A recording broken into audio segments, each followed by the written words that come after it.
Panorama group, जो सोचता है वो करता है। आपके अपने सपनों का आशियाना। यूजीसी कानून में नए संशोधन के बाद सुप्रीम कोर्ट ने इस पर रोक लगा दी है। अभी हमारे साथ आरजेडी की प्रवक्ता सारिका पासवान जी है, क्या कुछ कहिएगा? रोक लगा दी गई है। बिल्कुल, रोक तो लगना ही था। रोक लगाने वाले लोग कौन है? इसी की तो लड़ाई लड़ी जा रही है ना। देखिए, मुझे पता था ये बात बहुत पहले, बहुत अच्छे से मैं जानती थी कि मोदी जी की सरकार और भारतीय जनता पार्टी की सरकार में पिछड़ों और दलितों को आकर्षित करने के लिए, हालांकि बेवकूफ तो बना के वो रखे ही हैं, यही वो लोग हैं जो दलितों को, पिछड़ों को चुनाव के समय में हिंदू बता देते हैं, और जब चुनाव समाप्त हो जाता है तो दलित और पिछड़े की संख्या में बांट देते हैं।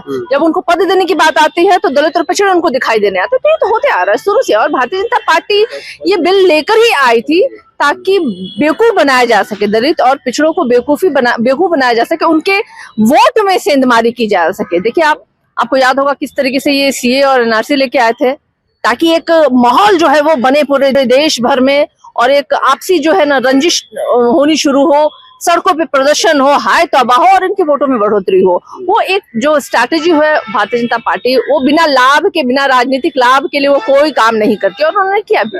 और ये बहुत बड़ी कटु सत्य है कि आज पूरे हमारे भारत में दलित हो, पिछड़े हो, समाज के लोग हो, उनके साथ भेदभाव होता है। यूनिवर्सिटीज में खास तौर पे होता है, फाइलम बाजियां होती है वहां पे। एक फाइलम के लोग होते हैं, वो दूसरे फाइलम के लोगों को हमेशा से ही प्रताड़ित करते हैं। जो हजारों वर्षों से जो हमारी जातियां जो है वो प्रताड़ित हुई है, वो कहानियां नहीं है, वो हकीकत है, वो आज भी चल रहा है। आज भी दलित के बच्चों को घोड़े पे चढ़ने पर रोका जा सकता है।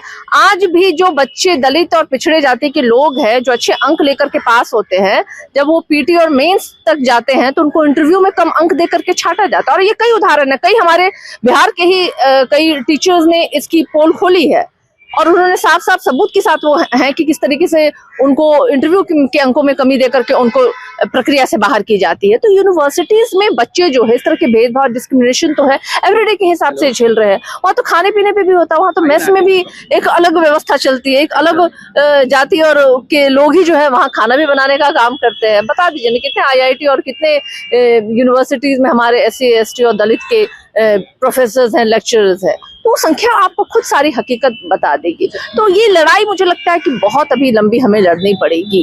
ये देखा जा रहा था कि जब ये यूजीसी का जो नया कानून आया उसके बाद पक्ष विपक्ष दोनों चुप थे, कोई नहीं बोल रहा था।